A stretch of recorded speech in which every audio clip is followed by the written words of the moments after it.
The Weight of Infinity, Kierkegaard's Anxious Quest, Chapter 1. The Weight of Infinity, Copenhagen, 1838. A mournful wind rattled the windows of the Kierkegaard residence, a low groan echoing the storm brewing within Soren. News of his father's death hung heavy, a leaden weight in his gut. Michael Kierkegaard, a man burdened by both wealth and a shadowed past, left behind a fortune and a legacy of guilt that seemed to seep into the very bricks of the house. Soren, the youngest of 7, wandered the cavernous rooms, each one a monument to a life well lived yet curiously empty. An ornate clock ticked in the library, a relentless metronome marking the passage of time, a time Soren suddenly felt acutely aware of. At 25, he was adrift. He paused before a dusty portrait of his mother, Aine. Her face, etched with the lines of a life spent in service, held a hint of defiance, a quiet strength that Soren yearned for. Unlike his brooding father, Aine had been a beacon of warmth, a whisper of solace in a household haunted by whispers of a curse. A curse his father believed had tainted them all. Soren traced the canvas with a fingertip, the memory of her gentle hand brushing his hair a fleeting comfort. He recalled her voice, a low murmur weaving stories of faith and hope, stories that now seemed as fragile as the cobwebs clinging to the corners of the room. On the table lay a worn leather-bound Bible, its pages well thumbed. It had been his father's constant companion, a source of both solace and torment. Soren picked it up, the weight of it surprising. Within its pages lay the answers his father, and perhaps Soren himself, desperately sought. But as he flipped through the worn pages, a sense of overwhelming doubt gnawed at him. Was faith enough? Could it truly hold the weight of a man's soul, a man's choices, in the face of the vast, indifferent universe? The wind howled outside, a primal scream mirroring the questions churning within him. Soren closed his eyes, the weight of the Bible, the weight of his father's death, the weight of infinity itself pressing down upon him. In that moment, a seed was sown, a seed of rebellion, a seed of doubt, a seed that would blossom into a philosophy that would challenge the very foundations of Christianity and ignite the flames of existentialism. Chapter 2. A stage for the self. The years following his father's death became a blur for Soren. He plunged headfirst into his studies at the University of Copenhagen, devouring philosophy and theology with a feverish intensity.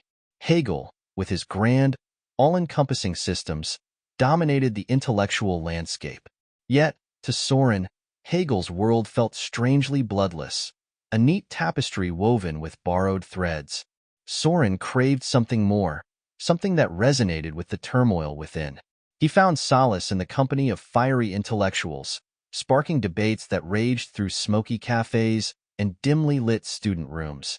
Here, amidst swirling cigar smoke and passionate pronouncements, Soren began to hone his own voice, a voice sharp with wit and laced with a growing cynicism. His life, however, wasn't solely fueled by intellectual pursuits. Soren, a man of contradictions, yearned for love, a desperate need for human connection that clashed with his burgeoning philosophical solitude. He fell for Regina Olsen, a young woman with sparkling eyes and a captivating smile. Regina, intelligent and perceptive, saw the brilliance beneath Soren's brooding exterior. Their relationship blossomed, a whirlwind of stolen moments, stolen kisses, and whispered promises. Soren saw in Regina a chance at redemption, a path towards the life-affirming power of faith he questioned so deeply. But this path was fraught with thorns. One fateful evening, under the pale glow of a Copenhagen moon, Soren made a life-altering decision. He proposed to Regina, his voice trembling with a mix of hope and fear. Regina, with tears glistening in her eyes, accepted. But as she slipped a simple silver ring onto his finger, a dark cloud seemed to cross Soren's face. The joy of her acceptance was overshadowed by a gnawing doubt. Was love enough? Could he, a man wrestling with the complexities of faith and existence, burden Regina with the weight of his inner turmoil? In the silence that followed, Soren knew the answer. He withdrew, the weight of his decision settling upon him like a shroud. Days turned into weeks, his silence a deafening answer. Regina, confused and heartbroken, finally confronted him. Their love, a fragile flame, sputtered and died, leaving behind a trail of ashes and a chasm of unspoken words. Soren, devastated yet resolute, broke off the engagement, shattering Regina's heart and his own. The weight of his choice pressed down on him. He had sacrificed love for a truth he hadn't even fully grasped. But through the pain, a seed of rebellion blossomed. Soren would turn his inward struggle outward, becoming a philosopher not of grand systems, but of the individual, the singular self grappling with the vast emptiness of existence. The stage was set for a life dedicated to the pursuit of a uniquely Kierkegaardian truth. Chapter 3. The Birth of Pseudonyms, Copenhagen, 1841. The city bustled with life, oblivious to the storm brewing within Soren Kierkegaard. Haunted by the ghost of his broken engagement, he felt adrift, unmoored from the life he once envisioned. His days were consumed by an obsessive need to write, to exorcise the demons that gnawed at him. But how could he articulate the complex tangle of emotions, the profound doubts that plagued him? The world of scholarly journals seemed sterile, incapable of capturing the raw essence of his experience. So, Soren did something audacious. He donned a mask, creating a series of pseudonyms to act as his literary ventriloquists. First came Victor Eremita, a melancholy aesthete who wrote Either or. This work, a philosophical labyrinth, presented two opposing life views, the aesthetic and the ethical. Victor, the aesthete, reveled in the pleasures of the moment, a world of fleeting joys and decadent despair. Yet, beneath his ironic pronouncements, lurked a yearning for something more, a hint of the religious anxieties that plagued Soren himself. Then came Judge William, a voice of reason and moral authority. Through his writings, the judge argued for the importance of commitment, marriage, and faith. Here, Soren explored the ethical life, a life anchored in duty and responsibility. But even Judge William's voice couldn't fully quell the doubts churning within. These pseudonyms became Soren's shields and his weapons. He used them to dissect societal norms, poke fun at hypocrisy, and explore the agonizing choice between passionate aestheticism and the constraints of ethical living. He attacked the established church, questioning its complacency and its failure to address the anxieties of the modern individual. Copenhagen took notice. The pseudonymous works sparked outrage and intrigue in equal measure. Some hailed Soren as a brilliant innovator, others denounced him as a heretic. But one thing was certain: Soren Kierkegaard, hidden behind his masks, had ignited a firestorm of debate. Yet, amidst the furor, Soren remained a solitary figure. He craved connection, a deep and authentic relationship. But the ghosts of Regina and his past doubts haunted his every step. Could he, the man who dissected love in his writings, ever experience it for himself? Chapter 4. A Dance with the Corsair. The success of his pseudonymous works brought Soren a peculiar kind of fame. He was a celebrity shrouded in mystery, a voice that resonated with the anxieties of his generation yet remained frustratingly anonymous. This anonymity fueled his writing, allowing him to delve deeper into the existential abyss. One evening, at a glittering Copenhagen social gathering, Soren found himself captivated by a new face, Emily Lund. Unlike the women of his past, Emily wasn't simply beautiful. She possessed a sharp wit and a fierce independence that mirrored his own. Drawn to her intellectual fire, Soren found himself drawn into a whirlwind courtship. Emily, intrigued by the enigmatic author who wrote under pseudonyms, became a confidant and a muse. Their conversations crackled with intellectual sparring and a subtle flirtation. Soren, usually guarded, found himself opening up to her, sharing his anxieties and aspirations. But Soren, a man forever grappling with his own philosophy, couldn't commit fully. He saw marriage, the very institution he advocated for in Judge William's writings, as a potential cage, a threat to his intellectual freedom. He began to write a new work, Fear and Trembling. Signed with the pseudonym Johannes de Silentio, this work explored the story of Abraham and Isaac, focusing on Abraham's agonizing choice to sacrifice his son at God's command. Through Johannes, Soren wrestled with his own internal conflict, the choice between faith and reason, passion and commitment. He presented Abraham as a man who transcended reason through a leap of faith, a concept that would become central to his philosophy.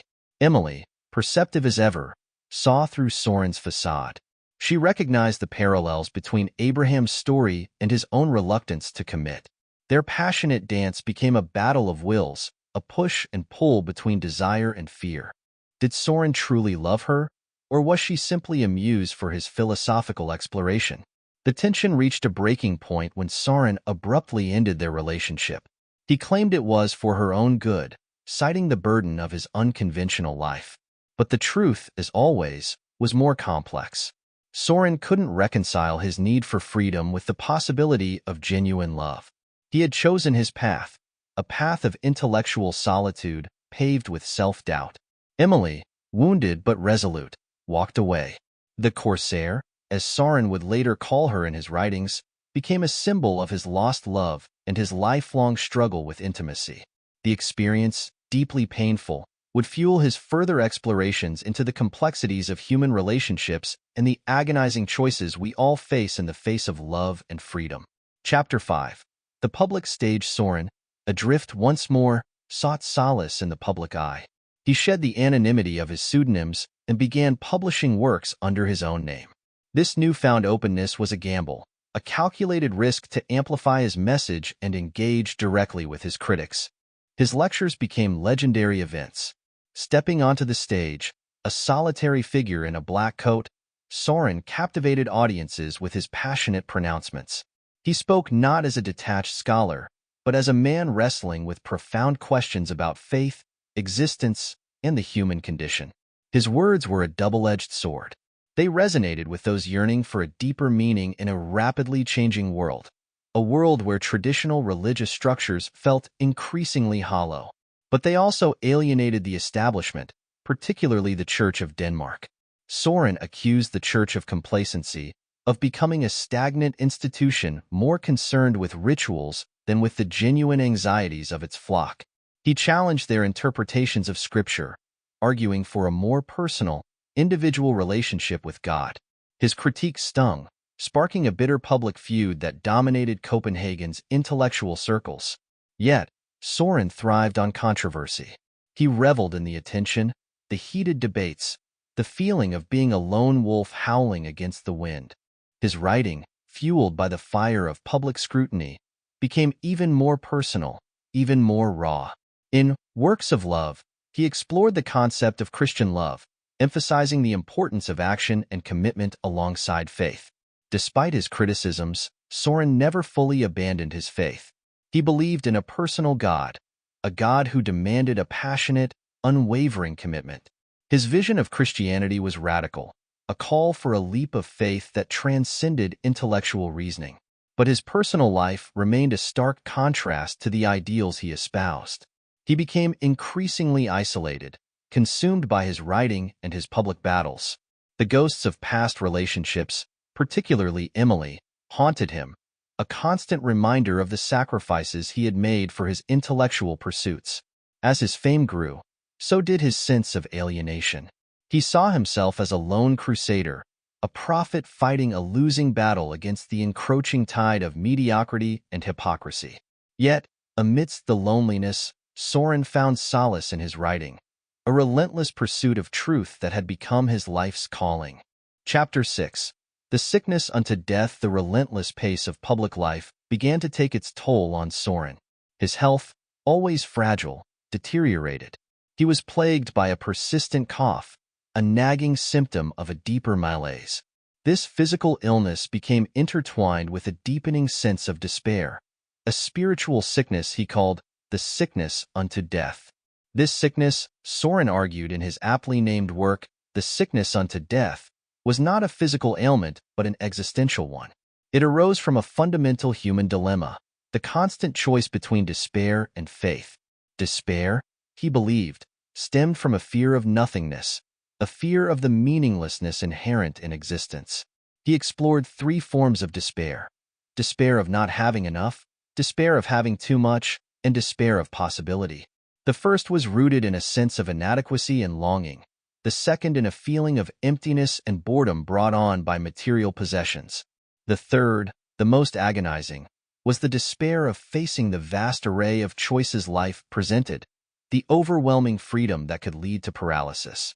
Through these forms of despair, Soren laid bare the anxieties of a modern world. He saw his contemporaries, caught in the throes of industrialization and social change, adrift in a sea of uncertainty.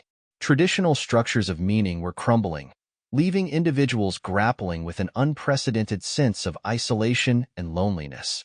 Soren offered no easy cure for the sickness unto death. The only path forward, he argued, was through a leap of faith. This leap was not a blind acceptance of dogma, but a personal, existential commitment. It was a choice to embrace meaning in a world that seemed inherently meaningless, a choice to find faith even in the face of despair. Yet, Soren himself struggled with this leap. His own life, a tapestry woven with brilliant intellect and crippling doubt, reflected the very struggle he described. The more he wrote about faith, the more his own faith seemed to waver. The line between his philosophical exploration and his personal demons blurred, leaving him in a state of perpetual disquiet. His writing, however, became even more intense, a raw and honest exploration of his own existential anxieties. He used himself as a case study, dissecting his inner turmoil with a brutal honesty that resonated with a growing audience. Despite his physical and emotional struggles, Soren clung to his mission. He saw himself as a doctor of the soul, diagnosing the sickness of his time and offering a radical cure, a personal, passionate faith that could bridge the gap between despair and meaning. Chapter 7. The attack on the church. Soren's relationship with the Church of Denmark had always been strained, but now it fractured beyond repair. His public pronouncements, once sparks of criticism, had morphed into a full-blown assault. He accused the church of betraying its core values, of becoming an opulent institution more concerned with power than with the spiritual well-being of its flock. His most scathing attack came in the form of a satirical newspaper, the Corsair. Each issue, pinned anonymously by Soren, lampooned the church's hypocrisy with biting wit and stinging social commentary. He targeted the clergy, mocking their pomposity and their disconnect from the everyday struggles of their parishioners. The effect was explosive. Copenhagen erupted in a scandal. The church, unaccustomed to such direct criticism, lashed out, branding Soren a heretic and an enemy of God. Public opinion, however, remained divided. Many, particularly the younger generation, resonated with Soren's message. They saw him as a courageous voice challenging an outdated status quo. But the constant attacks took their toll. Soren, already burdened by ill health and loneliness, became a target of public scorn and ridicule. The line between critique and malicious gossip blurred, leaving him feeling ostracized and misunderstood. In the midst of the chaos, Soren found solace in an unexpected place, a simple, cramped apartment building. Here, he befriended a group of working-class women, drawn to their genuine faith and their down-to-earth perspective. These women, far removed from the theological debates consuming the intellectual elite, offered Soren a glimpse of a different kind of faith, one rooted in everyday life, in acts of kindness and compassion. Their unwavering faith, devoid of the complexities that plagued him, challenged Soren's cynicism. He began to question his own definition of faith. Could true faith exist outside the confines of organized religion? Could a simple life, lived with sincerity and devotion, be a form of faith as potent as the one he spent years dissecting? The encounter forced Soren to reevaluate his own relationship with God.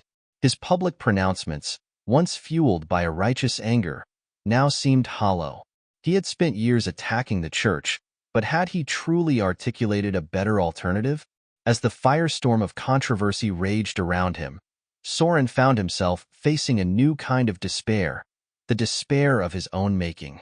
He questioned if his relentless attack on the church had been a desperate attempt to mask his own internal doubts. Chapter 8. Shadows and Scribblings. The public spectacle had faded. The Corsair had ceased its relentless attacks, leaving behind a trail of acrimony and a deafening silence from Soren. He retreated further into seclusion, a solitary figure haunted by the ghosts of his past and the weight of his self-inflicted exile. His health, once a nagging concern, had become a relentless adversary. The persistent cough worsened, morphing into a deep, racking illness that confined him to his meager room. His once vibrant energy dwindled, replaced by a pervasive fatigue that mirrored the weariness in his soul. Yet, the pen remained his lifeline. He poured his remaining strength into his writing, his scribblings becoming increasingly introspective and even cryptic. He wrestled with his legacy, questioning the impact of his philosophical battles.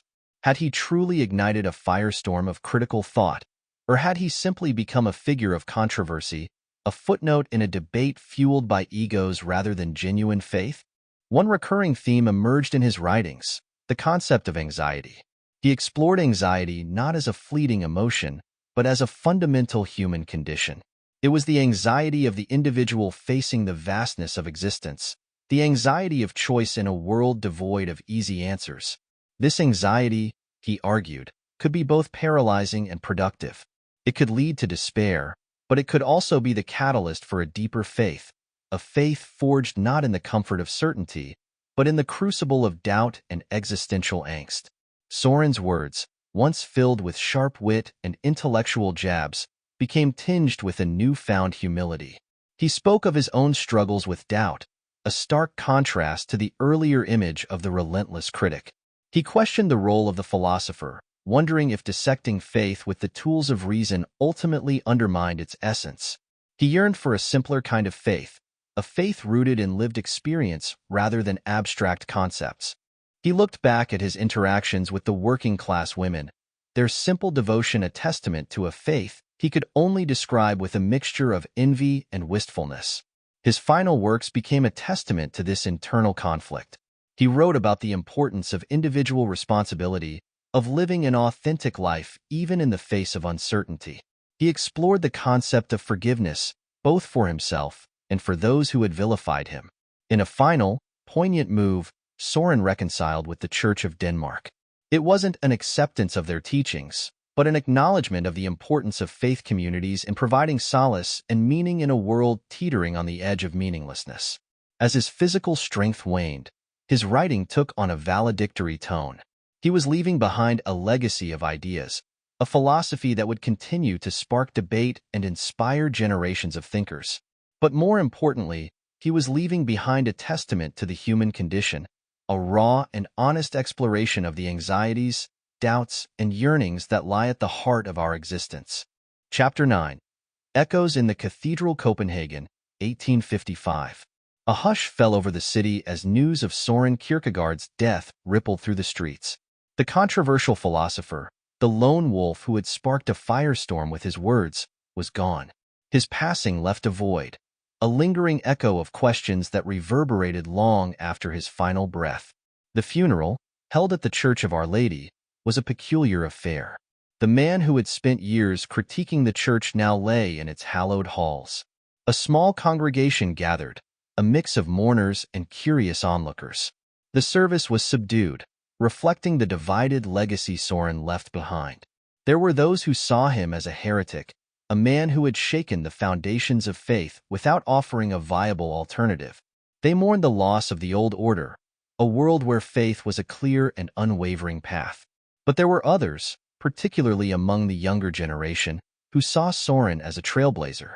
They admired his courage in questioning the status quo, his willingness to wrestle with the complexities of faith and existence in a world increasingly defined by doubt. The eulogy, delivered by a hesitant pastor, spoke of Soren's brilliance, but also of his troubled soul. He acknowledged the controversy Soren had provoked, but also the sincerity of his search for truth. As the final hymn faded, a lone figure emerged from the crowd.